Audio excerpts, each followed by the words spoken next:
तो आज हम करेंगे चैप्टर सेकंड का section 6 definition in the code to be understood subject to exceptions throughout this code every definition of an offence every penal provision and every illustration of every such definition or penal provision shall be understood subject to the exceptions contained in the chapter entitled general exceptions though those exceptions are not repeated in such definition penal provision or illustration संहिता में की गई परिभाषाओं का अपवादों के अध्ययन समझा जाना।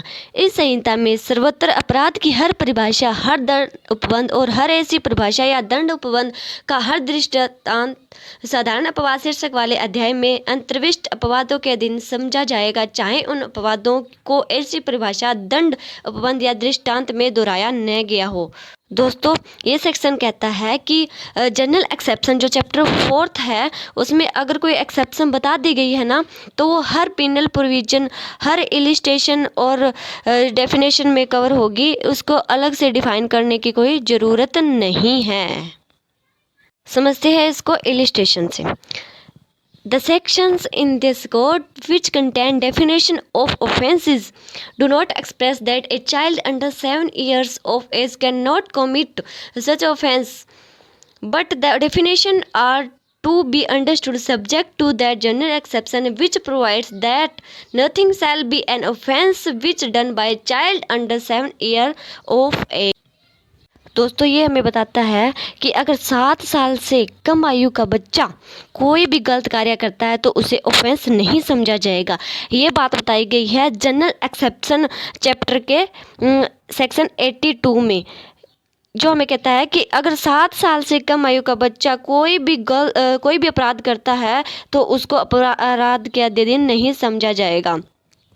फ्रेंड्स, इस बात को हर डेफिनेशन में देना ज़रूरी नहीं है, क्योंकि एक बार बता दिया गया है सेक्शन 82 में, तो कोई भी डेफिनेशन किसी भी ऑफेंस की हो, चाहे वो मर्डर की हो, चाहे चोरी की हो, तो वो ये वाला सेक्शन है वो हर जगह हर डेफिनेशन के साथ पढ़ा जाएगा। अलग से हर डेफिनेशन में ये बात बतानी ज़रूरी नहीं है कि 7 साल से कम आयु के बच्चे को सजा नहीं होगी या उसका ऑफेंस नहीं माना जाएगा।